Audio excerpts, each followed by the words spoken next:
الحمدللہ رب العالمین والصلاة والسلام علی سید الانبیاء والمرسلین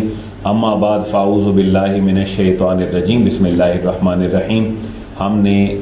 قرآن مجید کو گرامر کے ساتھ پڑھنے کے جو لیکچرز ہیں الحمدللہ ان کا الگ سے اہتمام ہے، اور جو روٹین میں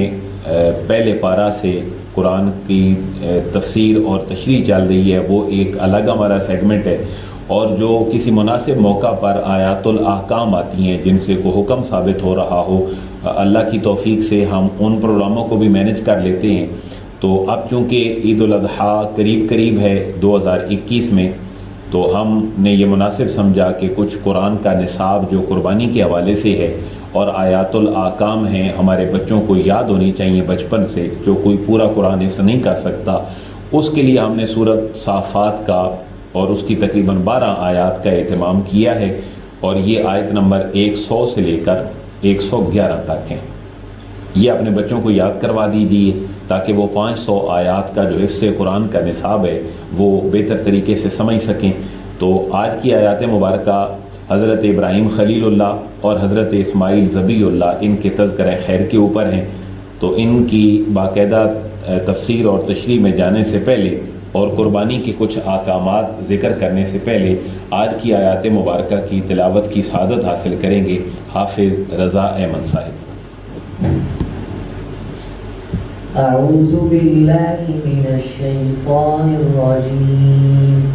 بسم اللہ الرحمن الرحیم، رب هب لي من الصالحین فبشرناه بغلام حليم فلما بلغ معه السعي قال يا بني إني أرى في المنام أني أذبحك فانظر ماذا ترى قال يا أبت افعل ما تؤمر ستجدني إن شاء الله من الصابرين فلما أسلما وتله للجبين وناديناه أن يا إبراهيم قد صدقت الرؤيا إنا كذلك نجزي المحسنين إن هذا لهو البلاء المبين وفديناه بذبح عظيم وتركنا عليه في الآخرين سلام على إبراهيم كذلك نجزي المحسنين إنه من عبادنا المؤمنين صدق الله العظيم۔ بسم الله الرحمن الرحيم إنا أعطيناك الكوثر فصل لربك وانحر إن شانئك هو الأبتر صدق الله العظيم۔ آمین، جزاک اللہ۔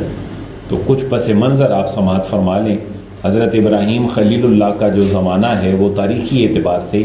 حضرت عیسیٰ سے تقریباً 2200 سال پہلے ہے، اور آقا دو جہاں کی جو پیدائش مبارکہ ہے اور آپ کی بعثت ہے وہ تقریباً 570 سال حضرت عیسیٰ کے بعد ہے، تو یہ تقریباً کوئی 2700-2800 سال آقا دو جہاں سے پہلے کا جو ہے وہ زمانہ ہے جس کی بات ہو رہی ہے، اور اگر یہ 1400 سال بھی ہجرت کے بعد والے ہم اس میں شامل کریں تو یہ 5000 سال جو ہیں ان کے اوپر محیط جو اسلامی تاریخ ہے وہ حضرت ابراہیم خلیل اللہ اور حضرت اسماعیل ذبیح اللہ کی یاد دلا رہی ہے۔ حضرت ابراہیم خلیل اللہ عراق کے علاقے اور میں پیدا ہوئے، وہاں سے ہجرت کر کے آپ شام سے فلسطین تشریف لائے۔ حضرت سارہ کے ساتھ آپ کی پہلی شادی تھی، لیکن اولاد نہ ہونے کی وجہ سے جب آپ عراق سے فلسطین اور شام تشریف لائے تو وہاں کے حکمران نے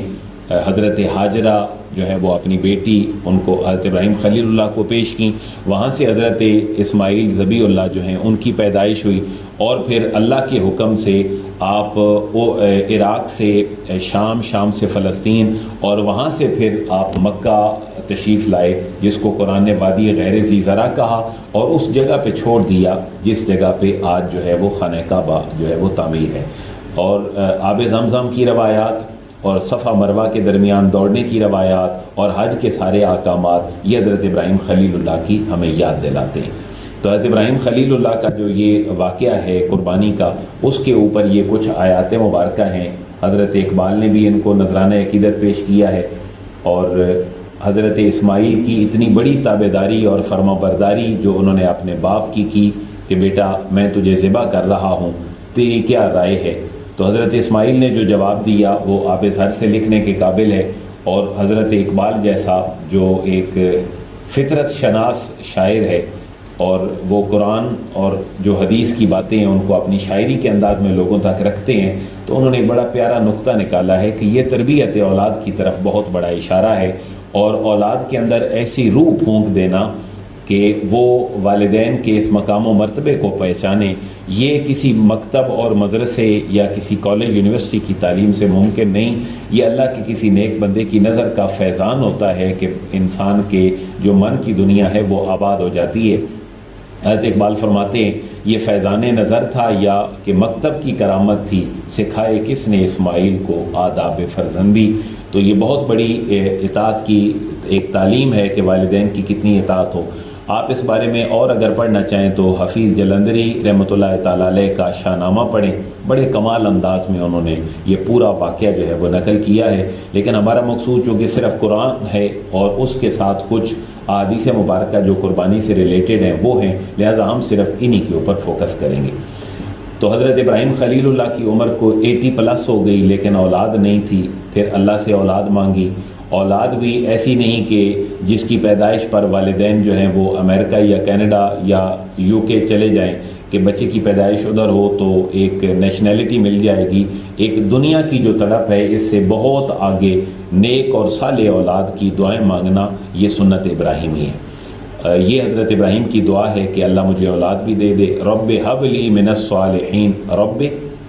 اے رب حب تو ہبہ کر لے، عطا فرما، گفٹ کر دے، لی مجھ کو من الصالحین نیکوکاروں میں سے مجھے کچھ عطا کر دے، یعنی کیا اولاد دے دے۔ تو عمر 80 سے زیادہ چلی گئی ہے لیکن اولاد نہیں ہے، تو پھر تڑپ پیدا ہوئی ہے۔ پھر اللہ نے حضرت اسماعیل کی شکل میں آپ کو اولاد نرینہ عطا فرمائی۔ اس کے بعد حضرت اسحاق پیدا ہوئے جن کی عمر میں کافی سالوں کا ڈیفرنس ہے، اور اہل کتاب اور خصوصاً جیوز کے نزدیک جو قربانی ہے وہ حضرت اسحاق کی دی گئی، حضرت اسماعیل کی نہیں دی گئی۔ لیکن ہمارا قرآن اور ہماری تعلیمات اور مسلم جو تھاٹس ہیں ان کے مطابق ذبیح اللہ حضرت اسحاق نہیں بلکہ حضرت اسماعیل ہے۔ تو فبشرناہ بغلام حلیم، ادھر ابراہیم خلیل اللہ دعا مانگ رہے ہیں، ادھر سے جو ہے وہ اس دعا کی اجابت جو ہے اس کا اعلان کیا جا رہا ہے۔ فبشرناہ فا کا معنی تو بشرنا،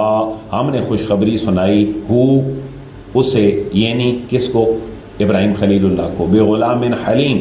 ایک بردبار اور تحمل مزاج لڑکے کی خوشخبری جو ہے وہ سنا دی۔ فلما بلغ معہ السعی، یہ آیت ہمیں بتلا رہی ہے کہ حضرت اسماعیل کی عمر کتنی تھی جب کہ قربانی کا یہ واقعہ پیش آیا۔ تو قرآن نے اور احادیث مبارکہ نے اس میں عمر کی کوئی تعیین نہیں کی، لیکن ایک چھوٹا سا اشارہ کر دیا کہ وہ بچہ یعنی اسماعیل جب ابراہیم خلیل اللہ کے ساتھ اتنی عمر کو پہنچ گیا کہ بچہ بھاگ سکتا ہو، تو پھر حضرت ابراہیم نے یہ خواب دیکھا اور یہ واقعہ بچے سے بیان کیا۔ تو پتہ چلا ان کی جو عمر تھی جب حرم میں چھوڑا تھا تو اس وقت تو وہ چل پھر بھی نہیں سکتے تھے وادی غیر ذی زرع میں۔ تو ایڑیوں والی جو روایت ہے آب زمزم نکلا، اور بعض اتھینٹک روایات میں ہے کہ وہ جو زمزم نکلا وہ بنیادی طور پر جبریل امین کے پر سے نکلا۔ تو وہ عمر جو ہے وہ بہت چھوٹی ہے، اس میں تو چل بھی نہیں سکتے۔ لیکن یہ جو قربانی والا پہلو ہے یہ عمر ہے بھاگنے دوڑنے کی۔ تو تھوڑا سا بچہ جب بھاگنے لگ جاتا ہے تو راؤنڈ اباؤٹ یہ عمر کوئی 5 سال کے قریب ہے۔ بچہ چلتا ہے پہلے، پھر تھوڑا بہت بھاگتا بھی ہے، لیکن یہ جو صفا مروہ کی سعی ہم بڑی طاقت کے ساتھ کرتے ہیں تو اس میں پھر یہ سعی کا لفظ ہمیں بتلا رہا ہے کہ تھوڑی سی پختگی کی عمر ہے، اور تقریباً کوئی 5 6 7 سال کے قریب ہے۔ فا کا معنی پھر لما، وین جب بالغا وہ بچہ پہنچا، کون؟ حضرت اسماعیل، معہو حضرت ابراہیم کے ساتھ، السعی بھاگ دوڑ کی عمر کو، سعی موومنٹ طاقت کے ساتھ، آزاد جب پختہ ہونے لگے، قالا تو حضرت ابراہیم نے فرمایا یا بنی، اے میرے بیٹے، انی بے شک میں نے ارا دیکھا ہے، فی میں المنام خواب میں نے خواب میں دیکھا ہے انی اذبحک، انی کہ میں اذبح ذبح کر رہا ہوں کا تجھے، اے اسماعیل میں تجھے ذبح کر رہا ہوں، فانظر ماذا ترى، فا کا معنی تو انظر تم سوچ لو، ماذا ترى کیا رائے ہے تمہاری، میں نے تو خواب میں تمہیں ذبح کرتے ہوئے دیکھا ہے، تمہاری کیا رائے ہے۔ تو یہاں ایک اور مسئلہ ہمارا حل ہو جاتا ہے کہ جو نبی کا خواب ہے وہ بھی وہی ہوتا ہے، ورنہ خواب کے اندر بچے کو ذبح کرنا ایک عام بندے کے لیے اٹھ کر ایسا کرنا عملی طور پر ٹھیک نہیں ہے۔ اگر آج کوئی ایسا کرتا ہے تو ہم اس کو بیمار تو کہہ سکتے ہیں، لیکن یہ شریعت اس کے اوپر لاگو نہیں ہوتی، کیونکہ واحد اتھارٹی اور پرسنالٹی نبی کی ہے کہ جس کا سونا اور اس کے اندر خواب میں کچھ دکھائی دینا یہ بھی اللہ کی طرف سے وہی ہوتی ہے۔ قالا تو عرض کی حضرت اسماعیل نے، یا ابت افعل، اے باپ، افعل آپ کیجئے، ما تؤمر جو آپ کو حکم دیا گیا ہے، ستجدنی، سین جو ہے یہ فیوچر پارٹیکل ہے، سین اور صوفہ دونوں ان قریب فیوچر میں فعل کو خاص کر دیتے ہیں، ستجدنی آپ پائیں گے مجھے، انشاء اللہ اگر چاہا اللہ نے، کیا اللہ نے چاہا تو مجھے کیسا پائیں گے؟ حضرت اسماعیل عرض کرتے ہیں من الصابرین، صبر کرنے والوں میں سے۔ وہ جو سورہ بقرہ کی وہ آیات ہیں کہ اللہ تعالیٰ صبر کرنے والوں کے ساتھ ہے، اس کی بنیاد بیسیکلی حضرت اسماعیل ذبیح اللہ نے رکھی ہے، اور ہم ملت ابراہیمی اور آقا دو جہاں کا آنا حضرت اسماعیل کی اولاد سے ہے، تو یہ بڑا ایک جو ہے وہ آپس میں ایک ریزیمبلنگ ہے کہ حضرت اسماعیل علیہ السلام اور ملت ابراہیمی، آقا دو جہاں، واقعہ کربلا، حضور کا پورا یہ نظام تعلیم کا یہ صبر سے جو ہے وہ متصل ہے۔ فلما اسلم وتلہ للجبین، یہ وہ کیفیت ہے جہاں خواب سچ ہونے کو جا رہا ہے، جہاں زمین ششدر ہے، آسمان حیران ہے۔ میں نے عرض کیا آپ اس کو پڑھیں، حفیظ جلندری کا شاہ نامہ، تو بڑے کمال انداز میں انہوں نے اس پہ رنگ بھرا ہے۔ فلما، تو جب، اسلما، دونوں نے حکم مان لیا، باپ راضی ہے ذبح کرنے پہ اور بیٹا راضی ہے ذبح ہونے پہ، وَتَلَّهُ، اور لٹا دیا اسماعیل کو ابراہیم خلیل اللہ نے، لِلْجَبِین، ماتھے کے بال، یعنی ماتھا نیچے ہے اور آپ کی جو یہ گردن اور یہ ہے یہ اوپر ہے، تاکہ وہ باپ کی نظر پڑے ذبح کرتے ہوئے تو کم از کم جو چہرہ ہے بیٹے کا وہ سامنے آئے، اور تو شفقت پدری جوش مارے اور کہیں رب تعالیٰ کے امتحان میں ناکامی نہ ہو۔ تو قرآن نے کہا وَتَلَّهُ لِلْجَبِین، جب ابراہیم خلیل اللہ نے اپنے لخت جگر اسماعیل کو لٹایا، لِلْجَبِین، ماتھے کے بال۔ آج جو جانور لٹائے جاتے ہیں وہ ایسی کیفیت نہیں ہے، بلکہ ان کا چہرہ تو اوپر کی طرف ہے جو سنت ابراہیمی ہے۔ وَنَادَيْنَاهُ أَن يَا إِبْرَاهِيمُ قَدْ صَدَّقْتَ الرُّؤْيَا، جو ہی یہ لٹایا تو ندا آئی اللہ کی طرف سے، واو کا معنی تو، اور نادینا، ندا دی ہم نے، ان کے، یا ابراہیم، اے ابراہیم، قد، یہ جو ہے یہ ایسا حرف ہے جو تحقیق کے لیے آتا ہے، سرٹینٹی پارٹیکل میں سے ہے، اور اپنے شعبے کا یہ اکیلا ہی حرف ہے جو تحقیق کا معنی دیتا ہے۔ قد صدقتا، بے شک سچ کر دکھایا تم نے، الرؤیا، خواب سچ کر دکھایا، انا، بے شک ہم، یعنی اللہ رب العزت ارشاد فرما رہے بے شک ہم، کذالک، اسی طرح، نجزی، بدلہ دیتے ہیں، المحسنین، نیکوکاروں کو۔ وہ بدلہ کیا ہے؟ پہلے آزمائش ہے، آزمائش کے بعد اس میں پورا اترنے کے سارے جو ہیں وہ اسباب ہیں ان کو فراہم کر دیے گئے، حوصلہ اور تسلی دے دی گئی، اور پھر اس کا فدیہ جو ہے اسماعیل ذبیح اللہ کا ایک بڑی قربانی، یعنی وہ اس سے دمبا سے دے دیا گیا۔ انا، بے شک، ھذا، یہ، لہوا، اس کا ترجمہ ہم نے تاکید کے لیے ہے لام، لہوا، یہی تو ہے، البلاء المبین، ایک بہت بڑی آزمائش کھلی کہ رب تعالیٰ نے پہلے اولاد نہیں دی، 80 سال سے زیادہ عمر ہو گئی، جب اولاد ہوئی تو پھر آزمائش ہو گئی، ان کو چھوڑ آؤ وادی غیر ذی زرع میں، تاکہ میرے حبیب کے آنے سے 2700-2800 سال پہلے ایک شہر مکہ آباد ہو جائے، اور وہاں سے پھر اس نئے دین کی اور آخری دین کی جو ختم نبوت پہ مبنی ہے، آقا دو جہاں کا آنا، یہ اللہ چاہ رہا ہے کہ یہ آگے چلے، نئی زمین کا انتخاب، نئی نسل کا انتخاب، یہ آقا دو جہاں کی آمد کی یہ سینکڑوں ہزاروں سال پہلے کی تیاری ہے۔ یہی تو کھلی آزمائش ہے کہ اولاد نہیں دی، دے دی تو کہا چھوڑ آؤ، چھوڑ دیا تو چلنے کے قابل ہوا تو اب کیا کر دو، ذبح کر دو۔ یہ قربانیوں کی وہ داستان ہے جس کے بارے میں علامہ اقبال نے یہ کہا ہے کہ اسلام کی شان ہی بڑی عجب ہے کہ جس کا آغاز بھی قربانی پہ ہے اور جس کا اختتام بھی قربانی کے اوپر ہے۔ وَفَدَيْنَاهُ بِذِبْحٍ عَظِيمٍ، واو کا معنی اور فدینا، ہم نے فدیہ کر دیا ہو اس کا، یعنی اسماعیل ذبیح اللہ کا، بِذِبْحٍ عَظِيمٍ، ایک قربانی کا جو کون سی ہے، بڑی عظمت والی ہے۔ یہ وہ دمبا ہے جس کی طرف اشارہ ہے۔ باقی جو ہیں وہ اہل دل نے بڑے کمال حاشیہ نگاری کی ہے اس کے اوپر کہ اسماعیل ذبیح اللہ کو بچا کر ایک بذبح عظیم جو ہے بڑی عظمت والی قربانی وہ فدیہ بنا دی گئی۔ تو مینڈے میں اور اسماعیل میں ذبح عظیم کون ہے، بڑی پرسنالٹی کس کی ہے، جناب اسماعیل علیہ السلام کی ہے۔ لیکن یہاں کہا جا رہا ہے کہ ہم نے اسماعیل کا فدیہ دے دیا بذبح عظیم، ایک عظیم قربانی کا، تو ان کے بدلے میں قربانی دی کیا گئی،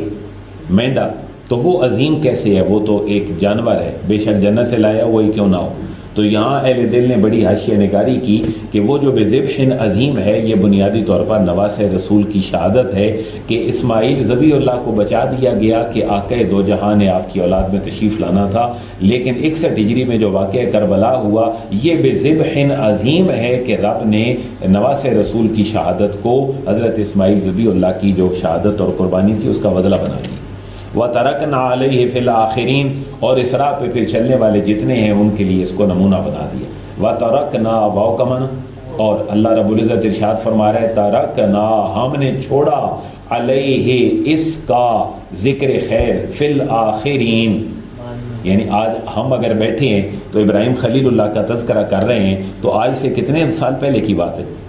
5000 سال پہلے کی بات ہے جو آج ہم کر رہے ہیں۔ تو یہ ہماری سعادت ہے کہ اس نے ابراہیم و اسماعیل علیہ السلام کا تذکرہ خیر کرنے کا ہمیں موقع دیا۔ تو یہ ہے ہم نے اس ذکر خیر کا جو ہے وہ واقعے کا ذکر خیر چھوڑ دیا بعد میں آنے والوں کے لیے۔ پھر اللہ رب العزت جس بندے سے راضی ہوتے ہیں اللہ اس کو سلام پیش فرما رہا ہے، سلام علی ابراہیم، سلام ہو کس پر،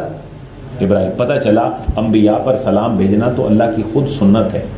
اللہ جس سے راضی ہوتا ہے پھر اس کے اوپر اپنا سلام بھیجتا ہے، اپنی رحمت نازل فرماتا ہے۔ کذالک، اسی طرح، نجزی، ہم بدلہ دیتے ہیں، المحسنین،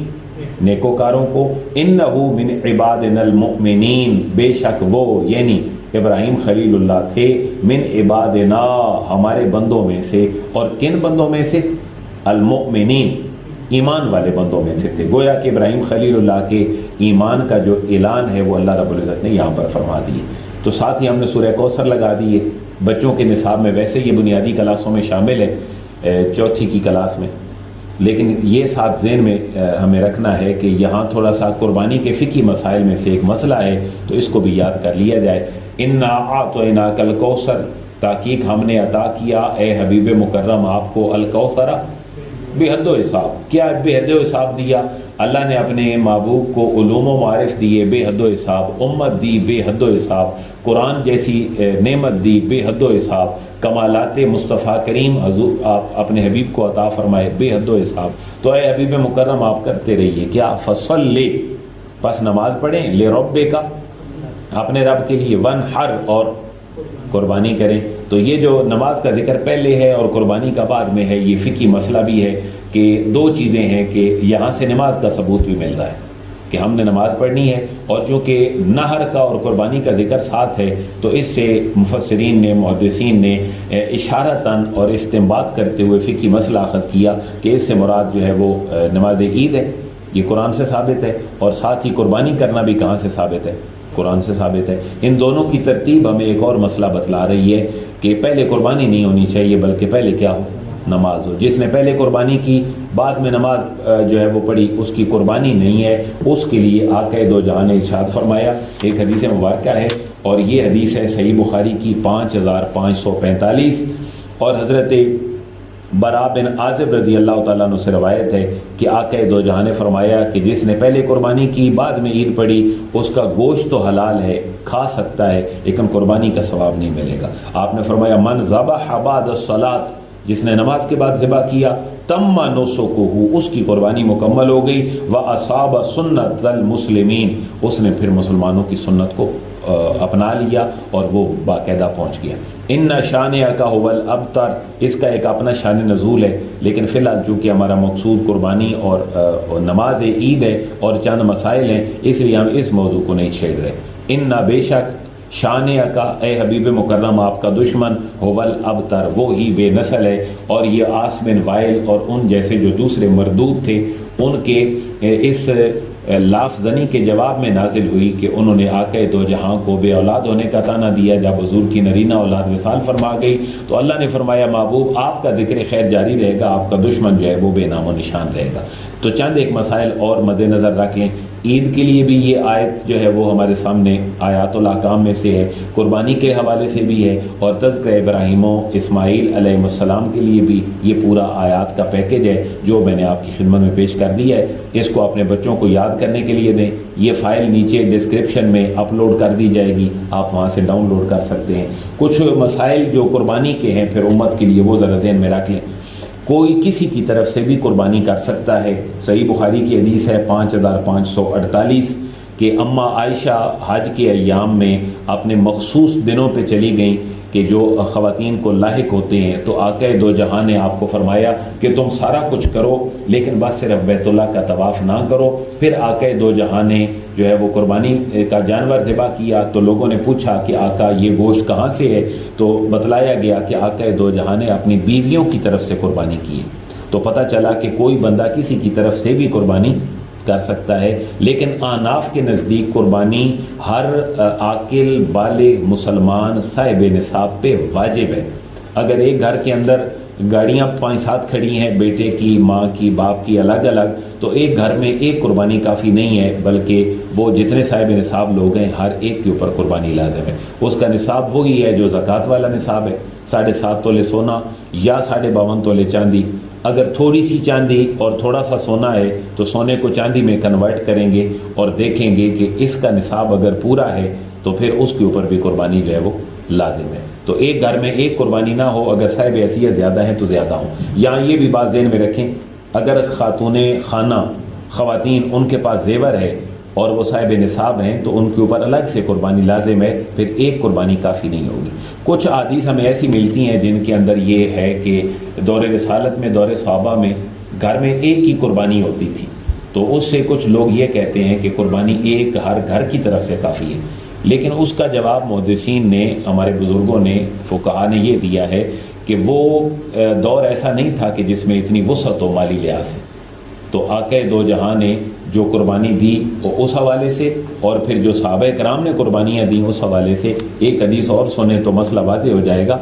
کہ امینڈمنٹس ہوتی رہیں، حالات بدلتے گئے تو قربانی اور دوسری چیزوں کے احکام بدلتے گئے۔ جب مسلمان مکہ میں تھے تو 2 رکعتیں نماز جو ہے وہ فرض تھی، مسلمان جب مدینہ میں آ گئے تو 4 رکعتیں فرض ہو گئیں۔ پہلے بیت المقدس تھا قبلہ، پھر خانہ کعبہ بن گیا۔ پہلے عدت جو ہے وہ جس کا شوہر فوت ہو گیا اس کی سال ہوتی تھی، پھر قرآن مجید کے اندر ہی حکم ہے کہ 4 مہینے 10 دن ہے۔ اسی طرح جو قربانی کا معاملہ تھا وہ آقا دو جہاں، ایک حدیث مبارکہ صحیح بخاری کی 5569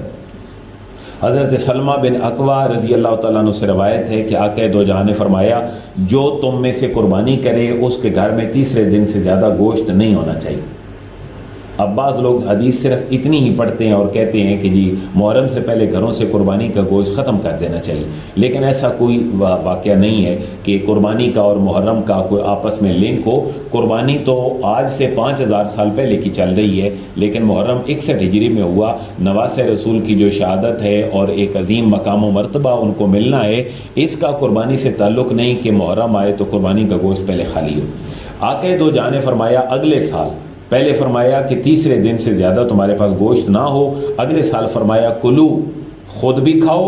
وَأَطْعِمُوا، اور لوگوں کو بھی کھلاؤ، اور وَادَّخِرُوا، اپنے گھر میں ذخیرہ بھی کرو، کیونکہ میں نے جو پچھلے سال حکم دیا تھا وہ اس وجہ سے تھا کہ لوگوں نے زیادہ قربانیاں نہیں کی تھیں، تو سوچا کہ ہر بندے تک گوشت پہنچ جائے۔ اب اللہ نے وسعت دی ہے، مشکلات ختم ہوئی ہیں، تو اب زیادہ لوگوں نے قربانی کی ہے، تو اب تم اس گوشت کو اپنے گھروں میں سٹاک بھی کر سکتے ہو۔ پتہ چلا کہ 2 سالوں میں حکم بدلا یا وہی رہا؟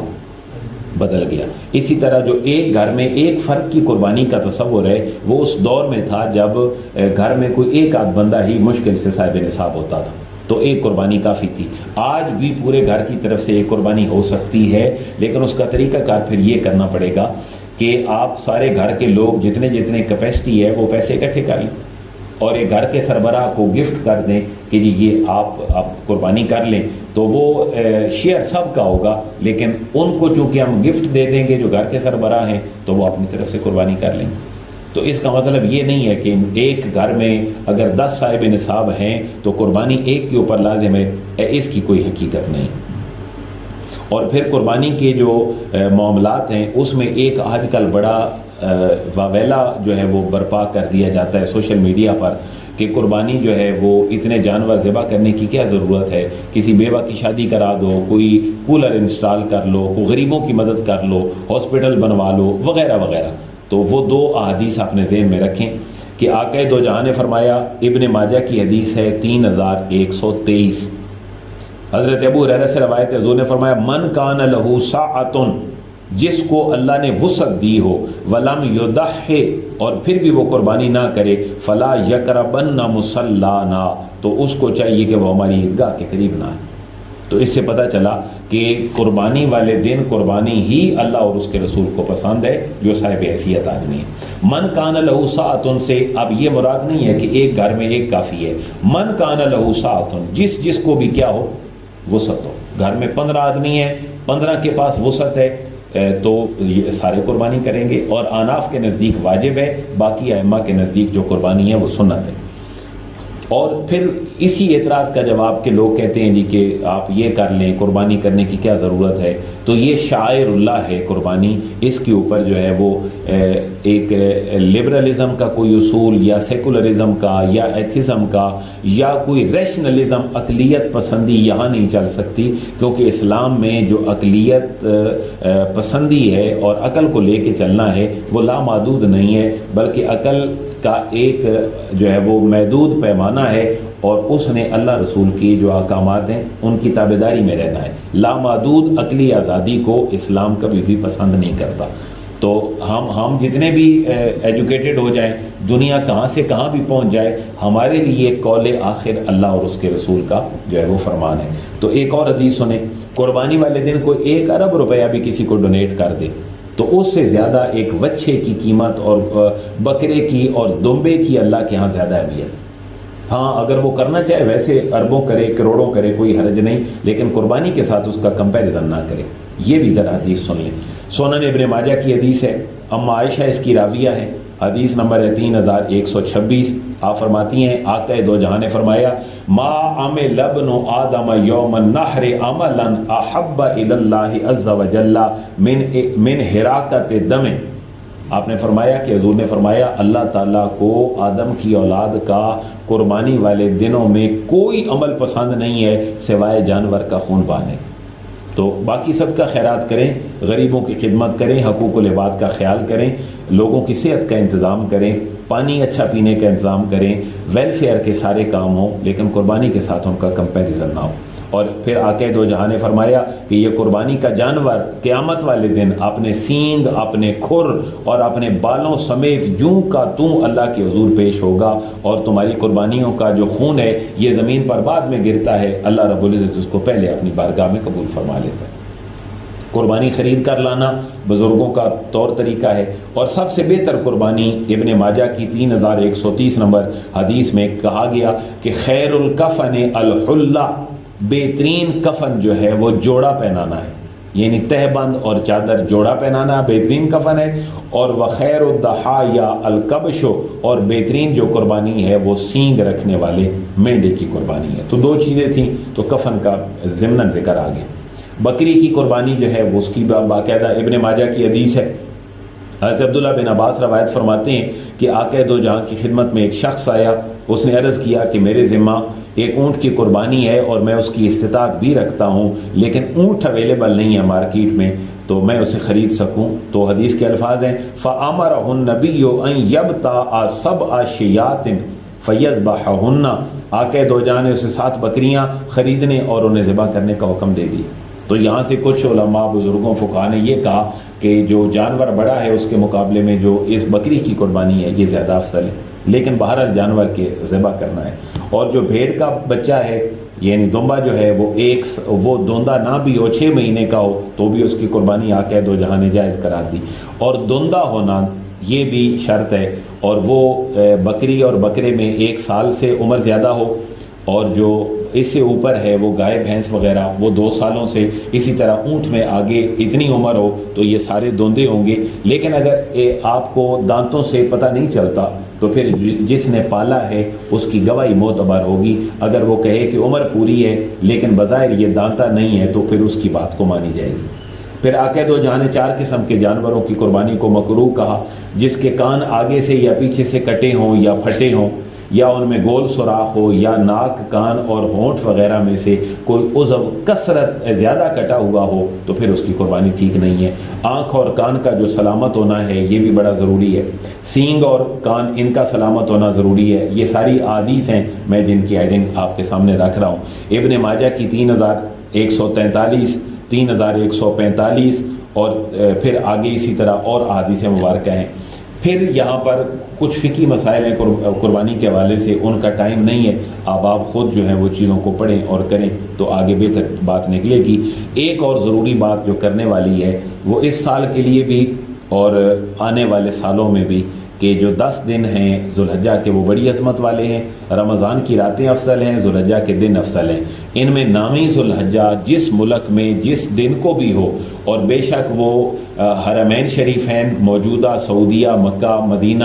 ان سے 1-2 دن آگے پیچھے کی کیفیات میں بھی ہوں تو مقامی اعتبار سے عرفہ کا جو روزہ ہے اس کی بڑی اہمیت ہے۔ ہمارے ہاں پاکستان میں